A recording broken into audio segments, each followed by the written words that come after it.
in the least paradoxical sense. Blah blah blah blah whatever, you know. Yeah.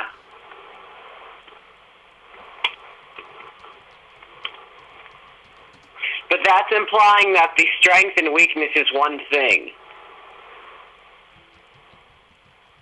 Okay. We need to clearly and cleanly say it has one absolute, like, apotheosis level strength and one apotheosis level weakness. Don't combine the sentences. Make them two short sentences. Say, this is the greatest strength, this is the greatest weakness of truth. But will she hate us for not having a thesis?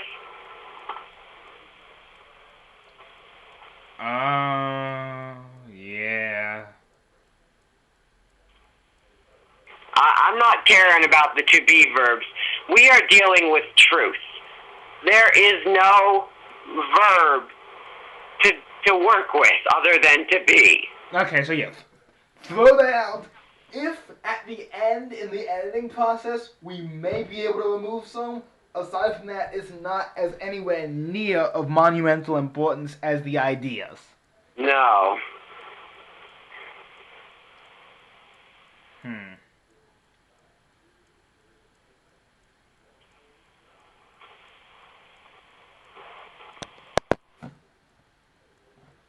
I think I'll listen to Miss Weiser and the SAT and say truth in the least paradoxical sense has one supreme strength and one supreme weakness. I think it sounds kind of long, but according to the SAT, it's correct. How do you know? Because that's what Miss Weiser's teaching us. Oh, really? Okay. Yeah, like with all that stuff where, oh, well, it's not clear which verb is doing what to which noun. Oh, yeah, you know. The verb can do. It's what you do can do, a noun. Yeah. Running, swam, no, running, killed. Oh, wait, it can. Wait, is running a verb or a noun? Running is a verb, Colin. So, verbs can do things. Since when? Running killed Tyler Harvey. Oh my god! Technically, I suppose that's true. No, that's not correct, because the running would have to trigger something which killed him, like a heart attack. It's true. No more true. I am coming up with a new word for true just so I don't have to hear true or truth ever again. I'll agree with that. It's gonna be like egg black or something. Egg black? Yes. Egg black and falsehood. Okay, I think, though, with the thesis, you could just say truth has one supreme strength and one supreme weakness, and then go from there. That's what I got. Okay. Is that going to be your thesis sentence? Yeah. Okay.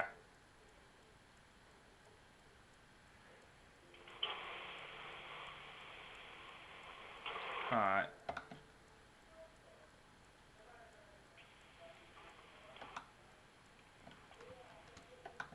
So what should we go on to from there?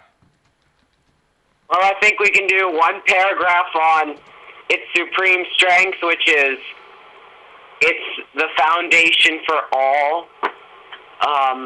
And then its supreme weakness, which is that it's not absolute. Okay.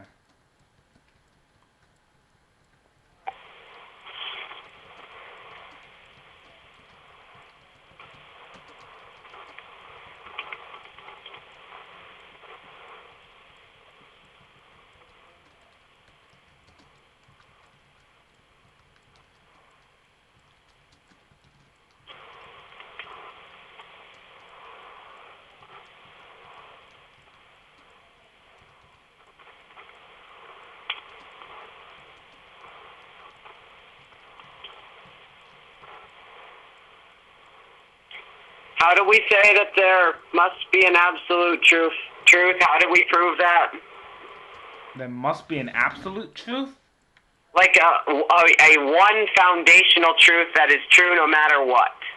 How do we prove that? The only way you could prove a truth which is in no way relative is if somehow some sort of observer could remove his, her, or itself from the entire situation involved. Which is not possible. Can relative truth grow from a relative truth? Unless it spontaneously combusted into existence.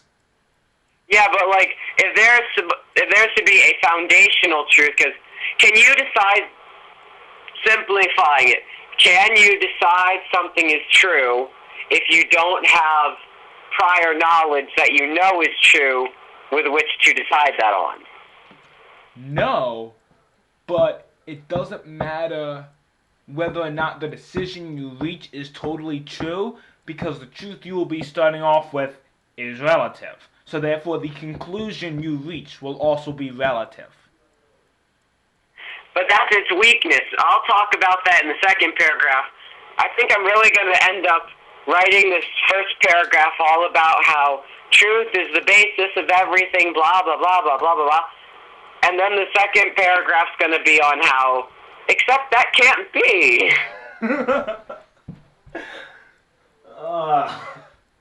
So how, I need filler for this paragraph. How did we say that there must be an absolute truth?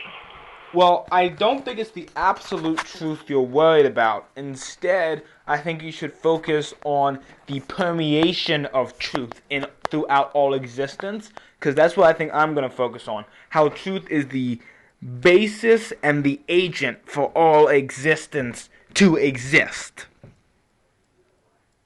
Yeah, so how do we decide that? We decided that by saying that everything we experience, our outside surroundings, right, we perceive through our senses and logical conclusions, correct? Yeah? Well, all of our senses and logical conclusions, the frontal lobes, are based in our instinctual idea of what truth is. But in this sense, our instinct isn't pure and correct. Instead, it is flawed, giving truth its relative characteristic. Because the instinct of truth within each person is altered compared to each other person. So, there is life on Earth. Ignoring the relativity part for a moment, there is life on Earth, true. But this must be based on another truth, that there is a planet called Earth, correct? Correct. So truth cannot exist without a truth on which it is based. I think I'll even use that example. Okay. But I think that's when we run the risk of running back into what was in our original thesis statement and saying that truth is paradoxical. Paradoxical. Because if all truth is based on all truth, and truth has no base, then you run into the problem that people have with believing that there was a God who always existed. Because then you wonder, well, where did he come from? Where did truth come from? Well, he came from himself. Well, truth came from itself. And that's the eventual argument we will have to end up making if we explore. So we basically just said that there is no God, but truth itself is God. No, basically all he said was that if there's a God, he exists in an almost identical state to truth. Which is ironic because that is one of his attributes, as detailed in most religions.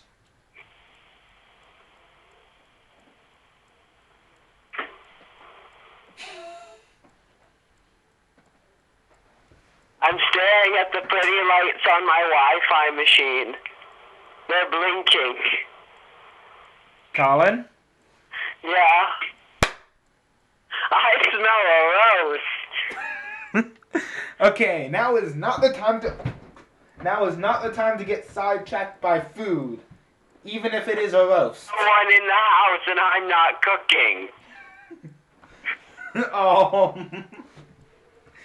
that is not really okay. While that is curious, it has nothing to do with our essay.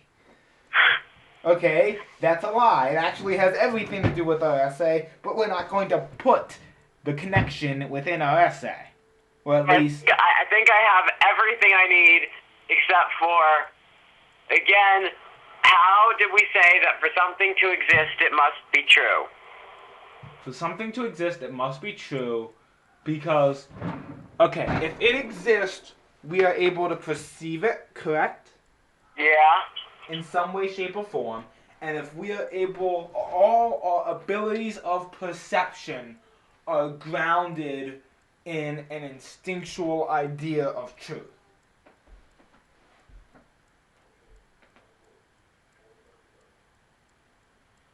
So, for something to exist, if something exists, it has truth to it because that thing exists and that is true. Which is relative, but ignoring relativity for a moment, that is true. Yeah, that's basically the argument being made. Okay. Anything that exists.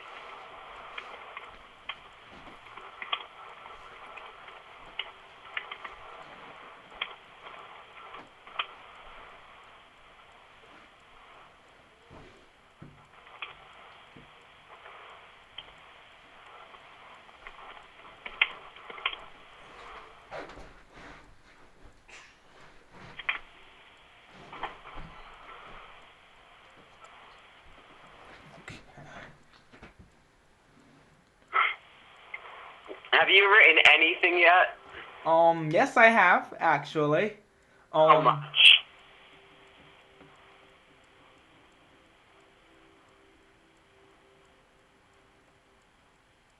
What?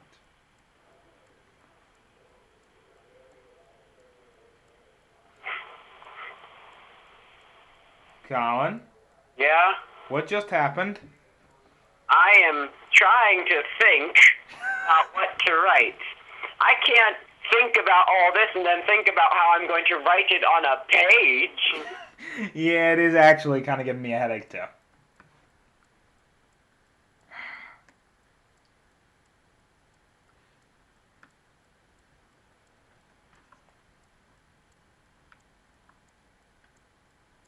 I keep finding that if I understand one concept, I lose the other.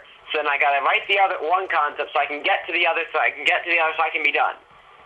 So how did we say that there must be something with which truth is based on? Well, we said that there can't be something with which truth is based on, that it must be based on itself. Yeah, but how did we prove that? We laid truth as the foundation for everything, but used truth to reason it out. Therefore, I got that I have. Anything that exists must have truth because its existence is true. So now I need to say, well, for anything to exist which is true, there must be some other truth on which it is based. that is correct, yes. So how do we prove that?